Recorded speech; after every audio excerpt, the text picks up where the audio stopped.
ఓం గం గణపతయే నమః. వాగర్ధావివ సంపృక్తో వాగర్ధ ప్రతిపత్తయే జగతః పితరౌ వందే పార్వతీ పరమేశ్వరౌ. ధనుస్సు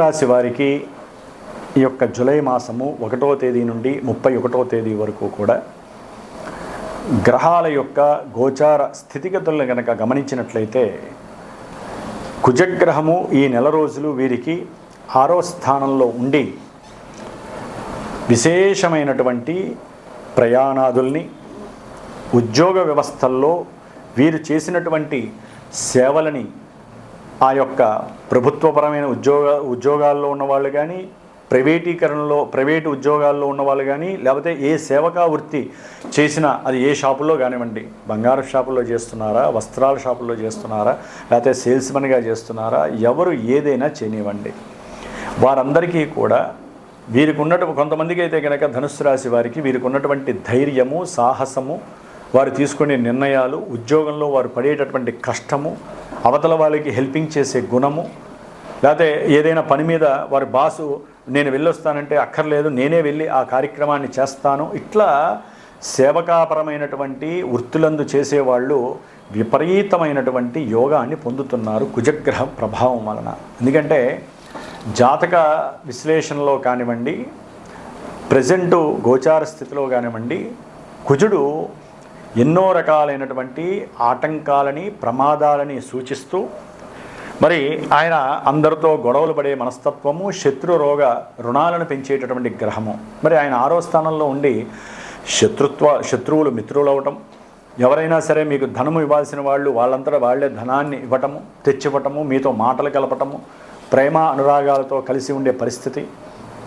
అట్లాగే కొంతమందికి అయితే కనుక రోగాలు ఏదైనా ఉంటే ఆ రోగాలు తగ్గించుకునేటటువంటి మార్గము అన్వేషించి ఎవరో ఒకళ్ళు మీకు సహాయం చేయటం, ఫలానా చోట మీకు రోగ నివృత్తి జరుగుతుంది అక్కడికి వెళ్ళమంటాం. అట్లాగే రుణాలు తీర్చుకోవడానికి ఇది ఉన్నంతలో మరి తండ్రి గారితో అనుకూలంగా ఉంటారా, భార్యతో అనుకూలంగా ఉంటారా, మీరు చేసే ఉద్యోగంలో పై అధికారులతో అనుకూలంగా ఉంటారనేది మీరు నిర్ణయించుకోవాలి. మీ జన్మజాతకం నిర్ణయిస్తుంది. అంటే రుణములు అనేటటువంటిది ఎంత ఘోరమైన పరిస్థితి అంటే ఎవరికైనా సరే, ధనుస్సు రాశి వారికని కాదు, ఎవరికైనా రుణము ఉంది అంటే మీరు పంచపక్ష పరమాణాలు మీ ముందు పెట్టినా తినలేరు. నిత్యము తినే ఆహారం తింటున్నప్పుడు కూడా ఒకటే కొరపోతూ ఉంటుంది. ఎందుకంటే ఎవరు తలుచుకోరు. రుణం మనకు ఎవరైతే రుణం ఇస్తారో వారే తలుచుకుంటారు. బ్యాంకులో అనుకోండి, వాళ్ళు ఏదో చేస్తున్నప్పుడు మన పేరు వస్తుంది, వీళ్ళకి ఇవ్వాలని చెప్పి మెసేజ్ పంపిస్తారు. అదే విడిగా మనకి ఒక 10 రూపాయలు వడ్డీకి ఎవరైనా ఇచ్చారనుకోండి, ఇక వాళ్ళైతే ప్రతి క్షణం మనం ఎప్పుడు ఇస్తారా అని చెప్పి మన కోసమే ఆలోచిస్తూ ఉంటారు.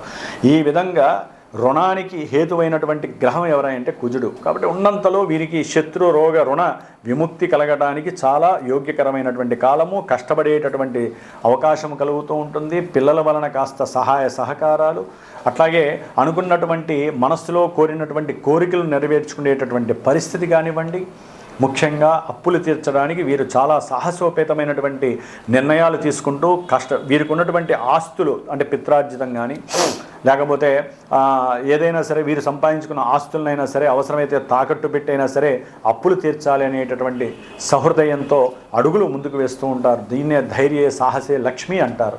దీనికి కారణమే కుజుడు. మరి ఈయనొక్కడైనా గోచారాన్ని నిర్వర్తిస్తోంది అంటే మరి ధనుస్సు రాశికి అధిపతి ఎవరండి? గురుడు. మరి గురుడు ఎక్కడ ఉన్నాడు? అష్టమంలో ఉన్నాడు. అష్టమంలో ఉండి ఎవరి నక్షత్రంలో ఉన్నాడు? శని నక్షత్రంలో ఉన్నాడు. కాబట్టి వీరికి గృహపరమైన, వాహనపరమైనటువంటి, మాతృపరమైనటువంటి ధనాన్ని ఖర్చు పెట్టేటటువంటి పరిస్థితి. ఒక్కోసారి చోరత్వము జరుగుతుంది. ఏదైనా బండి ఎక్కడో పెట్టారండి, వెళ్తూ ఎక్కడో పెట్టి ఏదో ఒకటి భోజనం చేద్దామనో లేకపోతే ఏదో ఒక టీ తాగుదామనో వెళ్తారు. వెళ్ళినప్పుడు అది కాస్త స్వాహ. దానికోసం మళ్ళీ పోలీస్ స్టేషన్కి వెళ్ళాలి, కేసు వేయాలి, ఎఫ్ఐఆర్. కొన్ని చోట్లయితే కనుక గృహము, వీరు ఉంటున్నటువంటి గృహము కానీ అద్దెకున్న వాళ్ళు అద్దెకి ఇవ్వకుండా వీరి మీద లేనిపోని ఇది చేసి శంక చేసి వాళ్ళే వెళ్ళి కోర్టు కేసుల్లో మమ్మల్ని ఇబ్బంది పెడుతున్నారంటే మీరు కోర్టుల చుట్టూ తిరగాల్సి వస్తుంది, వాళ్ళతో రాజీ పడాల్సి వస్తుంది. ఇట్లా గృహ సంబంధిత విషయాలలో మీరు పడే ఇబ్బందులు అంతా ఇంత కాదు. ఊరినే మరమ్మతులు జరగటం, దానికి తగ్గ ధనము ఖర్చు అవుతూ ఉంటుంది. మీరు ఏదైనా ప్రయాణాలకు అనుకుంటే ఈ ధనుస్సు రాశి వారు ఓ పట్టాన ఆ ప్రయాణాలు ఫలించవు. ఒకవేళ ప్రయాణాల్లో వెళ్తున్నప్పుడు ఇదే గురుడు అష్టమంలో ఉండి చతుర్థంలో ఉన్నటువంటి శనిని చూడడం ద్వారా ప్రయాణాలకు సంబంధించి ఆటంకాలతో పాటుగా కొన్ని ప్రమాద సూచనలు కూడా కనిపిస్తున్నాయి. ఎందుకంటే అర్ధాష్టమ శని దోషము ఈ ధనస్సు రాశి వారిని 3 చెరువుల నీళ్లు తాగిస్తూ ఉంటుంది. కాబట్టి ఆరోగ్య విషయంలో శని చాలా ఇబ్బందులు పెడతాడు.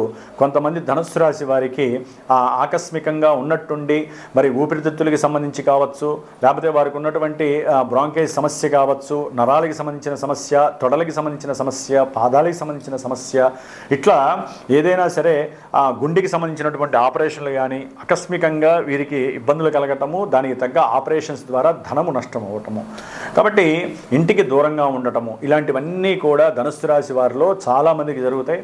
ముఖ్యంగా అందరికీ జరుగుతాయని కొంతమంది ఫోన్లు చేసి అడుగుతారు. అందరికీ జరగవండి. ఎవరికైతే వారికంటూ ఒక జన్మజాతకం డేటు, టైము, ప్లేసు ఉంటాయి. దాని ప్రకారము ఒక లగ్నం ఉంటుంది, దశలు, అంతర్దశలు ఉంటాయి. ఆ దశల్లో ఏదైనా పాపగ్రహాలు కానీ పాపస్థానాల్లో ఉన్న గ్రహాలు కానీ యాక్టివేట్ అవుతున్నప్పుడు ఆ గ్రహాలలో ఈ గురుడున్నా, శని ఉన్నా, రాహు ఉన్నా, లేకపోతే ఇంకేదైనా కుజుడున్నా, కుజుడు గురించి మనం మంచి చెప్పాం. శస్త్రచికిత్స జరగాలి అంటే కుజుడి యొక్క అనుగ్రహం కూడా ఇది కూడా ఉండాలి. ఆయన యొక్క పర్యవేక్షణ లేకుండా శస్త్రచికిత్స జరగదు. మరి ఇక్కడ కుజుడికి ఎవరి ద్వారా జరుగుతోంది సమస్య అంటే శని కుజుడిని 3వ దృష్టితో చూస్తున్నాడు. శని నక్షత్రాల్లో గురుడు ఉన్నాడు. కాబట్టి ఇందాక మనం అనుకున్నటువంటి అనారోగ్య సమస్యలకి శస్త్రచికిత్సలకి కుజుడికి సంబంధం ఉందా లేదా? కాబట్టి గోచారంలోనే ఇన్ని చూస్తుంటే జన్మజాతకంలో ఎన్ని చూడాలి? మరి మీకు వచ్చే కష్టాలు, నష్టాలు, ఇప్పుడు కోర్టు సంబంధించిన సమస్యలు వస్తే కొంతమందికి అన్నదమ్ములు ఓ పట్టాన ఆస్తులు అమ్మరో పెట్టరు, వారికి సంబంధించినటువంటి దోషాలు కొట్టుకొని తస్తూనే ఉంటారు ఎప్పుడు కూడా. అట్లాగే ఉద్యోగాలు, ముఖ్యంగా ఉద్యోగాలు పోయి ధనుస్సు రాశి వారు కోకొల్లలుగా అల్లాడిపోతూ ఉంటారు. ఎందుకంటే గ్రహస్థితి అసలు బాగాలేదండి. ధనపరంగా వీరు పడే ఆర్థిక నష్టాలు అంతా ఇంత కాదు. గృహంలో ప్రశాంతత ఉండదు. అట్లాగే ఏదైనా ప్రయాణం చేద్దామన్నా ఇబ్బందులు ఎదురవుతూ ఉంటాయి. దానికి తోడు ఆత్మస్థైర్యాన్ని ఇచ్చేటటువంటి సెల్ఫ్ ఎనర్జీని, సోల్ ఎనర్జీని ప్రసాదించేటటువంటి చైతన్యాన్ని వికసింపజేసేటటువంటి రవి కానీ బుధుడు కానీ, మరి వీరిరువురు 7వ తారీఖు దాదాపుగా రవి జూలై 16వ తేదీ వరకు కూడా సప్తమంలో ఉండి ఈయన ఏదైతే పూర్వార్జితం ఉంటుందో ఆ పూర్వజన్మ ఆ ఆర్జితాన్ని లేదా పిత్రార్జితం గురించి కోర్టుల్లో కేసు వేయటము, దాని గురించి తండ్రి గారితో మాట్లాడటము చాలా వైవిధ్యంగా ఉంటుంది. చాలా ఇబ్బందిగా తండ్రితో మాట్లాడే వాళ్ళు ఉంటారు, లేదా తండ్రి వీరితో మాట్లాడే పరిస్థితి. దాని ద్వారా అటు ఆ పని కాదు, ఈ పని కాదు, ధనమంతా వీరికున్న ధనమంతా ఏ ప్లేడర్లకో, లాయర్లకో, న్యాయస్థానాలకో, జడ్జీలకో ఎవరికో ఒకరి ధనాన్ని ఇచ్చి వీరు నష్టపోతూనే ఉంటారు తప్ప పని మాత్రము కాదు. జూలై 17 తర్వాత అష్టమంలో రవిగురులు ఉండటం అనేటటువంటిది చాలా చాలా కష్టము. ప్రయాణాలు కొంచెం మీరు ఆపుకోవటం మంచిది. ప్రయాణాల యందు కొన్ని ఆకస్మిక సంఘటనలు మిమ్మల్ని బాధ పెట్టే అవకాశము, తండ్రి గారి యొక్క అనారోగ్య బాధ వలన ఆర్థిక ధన నష్టము, మీకు పితృచింత సౌఖ్యహీనత్వము కలగటానికి అవకాశాలు ఉంటాయి. కాబట్టి ధనుస్సు రాశి వారికి రవి అనేటటువంటి గ్రహము సరిగ్గా ఈ నెల రోజులు ఉండడు. కాబట్టి ఆదిత్య హృదయాన్ని, విష్ణు సహస్రనామం మీరు చెయ్యండి, లేకపోతే ఈశ్వరాభిషేకము, ఈశ్వరారాధన చెయ్యండి. అట్లాగే అర్ధాష్టమ శని దోష నివారణార్థమై శని మహానుభావుడికి సంబంధించినటువంటి ఏదో ఒకటి కాస్త దానాలో ధర్మాదులో చేస్తూ ఉండండి. హనుమాన్ చాలీసా చదవండి. కాబట్టి ఉద్యోగ వ్యవస్థలు అయితే పూర్తిగా ధనుస్సు రాశి వారికి కొంతమందికి లే ఆఫ్లు అవుతాయి, కొంతమందికి వ్యాపారాల్లో నష్టాలు కలుగుతాయి, వ్యాపారం చేయాలనే ఆలోచనలు కలుగుతాయి. వ్యాపారంలో ఉన్నటువంటి వాళ్ళకి వక్రించిన బుధుడు 7వ తారీఖు నుంచి కూడా వ్యాపారస్తుల మధ్య సరైనటువంటి సఖ్యత లేకుండా వారొక మాట, వీరొక మాట, ఇరువురికి సరైనటువంటి సఖ్యత ఉండదు.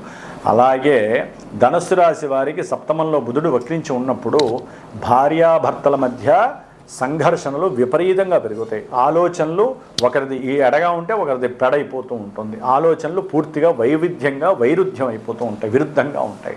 కాబట్టి భార్యాభర్తలు ఈ బుధగ్రహం అనేది తెలివితేటల్ని, వాక్కుని, సమయస్ఫూర్తిని, సమయానుకూలాన్ని, అట్లాగే చైతన్యాన్ని, వికాసవంతమైన జీవితాన్ని, విలాసవంతాన్ని ఇవన్నీ సూచిస్తుందండి.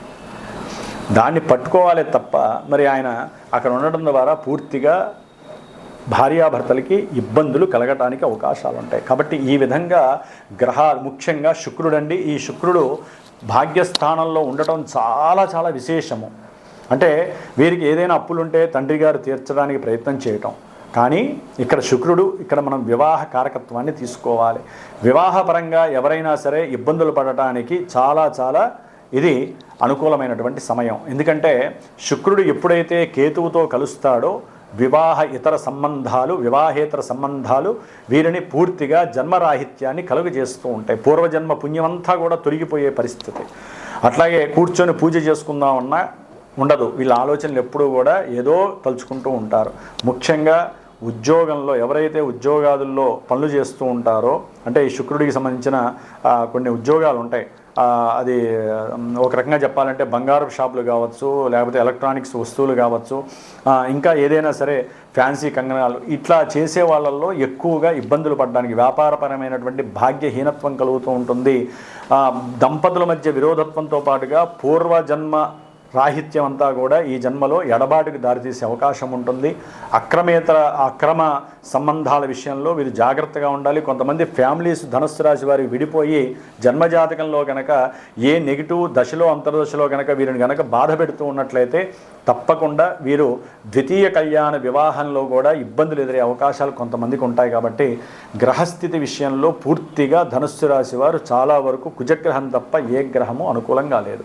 కాబట్టి నవగ్రహాలన్నిటికీ కూడా వీరు దానాలు ఇచ్చుకోవటము, నవగ్రహ పాశుపత రుద్రాభిషేకం కానీ హోమం కానీ చేయించుకోవటమో చేసుకోండి. అట్లాగే భార్యాభర్తలు సాధ్యమైనంతవరకు అనుకూలంగా ఉండడానికి ప్రయత్నం చేయండి. వ్యాపారస్తులైతే కనుక గణపతి అనుగ్రహంతో గణపతిని ఎక్కువగా ఆరాధిస్తూ ఉండండి. ఈ విధంగా మనం గోచారంలో పరిహారాలు చెప్పుకుంటూ పోతే ఒక 7 వస్తాయి. కానీ వివాహ విషయంలో కానీ, వ్యాపార విషయంలో కానీ, చదువుల విషయంలో కానీ, ముఖ్యంగా విద్యార్థులకు కూడా ఆటంకాలు కలుగుతూనే ఉంటాయి. విద్యలో ఉన్నతమైన చదువుకుంటూ ఉంటారు, ఫెయిల్ అవుతూ ఉంటారు ఏ ఎగ్జామ్స్ రాసినా. కాబట్టి వీటన్నిటికీ పరిష్కారం ఏంటంటే జన్మజాతకం తెలుసుకోండి. మా లాంటి గురువులకి ఫోన్ చేసి దాని ద్వారా మీకు అసలు మీ జాతకం వెయిటేజ్ ఎలా ఉందో మీరు తెలుసుకోవాలండి. చాలామందికి జన్మజాతకం అంటే తెలియట్లేదు. మా నక్షత్రం ఇది, మా రాశిది, మా జాతకం బాగుందా లేదా, ఇప్పుడు మేము పెళ్లి చేసుకోవచ్చా, లేకపోతే మేము పిల్లలకి విద్యాభ్యాసం గురించి విదేశాలకు పంపించవచ్చా, మేము వ్యాపారం ప్రారంభం చేయొచ్చా. కొన్ని కోట్ల మందికి ఈ యొక్క ధనుస్సు రాశి ఉంటుంది, నక్షత్రాలు ఉంటాయి. కానీ జన్మజాతకం మీ ఒక్కరికే ఉంటుంది. దాన్ని చూపించుకొని పరిహారాలు ఆచరించండి. ఏదైనా దోషం ఉంటే పరిహారాలు ఆచరించకుండా ఎవరి జాతకంలో కూడా ఉండదు. కాబట్టి ఉన్నంతలో కొంతమందికి తక్కువగా ఉంటుంది, కొంతమందికి ఎక్కువ చేసుకుంటే, కొంతమందికి 1-4 సార్లు చేస్తే కానీ పనులు కావు. ఇట్లా ఎన్నో రకాలైనటువంటి వైవిధ్యకరమైనటువంటివన్నీ కూడా తెల్లారులేస్తే మేము మరి ఎంతోమంది జాతకాలు చూస్తూ ఉంటాం. కాబట్టి ఒక సమస్య కాదు, సూర్యకిరణాలు ఎన్నుంటాయో లెక్క పెట్టలేమో, అన్ని దోషాలు, అన్ని ఇబ్బందులు కలుగుతూ ఉంటే ఎన్నో పరిహారాలు ఆచరించి అవన్నీ కూడా క్లియర్ చేస్తూ ఉంటాం. కాబట్టి ఆ గ్రహాలని మేము నమ్మి మీకు నమ్మకం కలిగేటటువంటి చేసే బాధ్యత మరి ఆ గ్రహాలు కానీ దైవం కానీ మా మీద పెట్టింది. కాబట్టి కంపల్సరీ జ్యోతిష్యాన్ని నమ్మండి, పరిహారాలు ఆచరించండి, చక్కటి మహద్భాగ్యాన్ని పొందండి. సర్వే జనా సుఖినో భవంతు.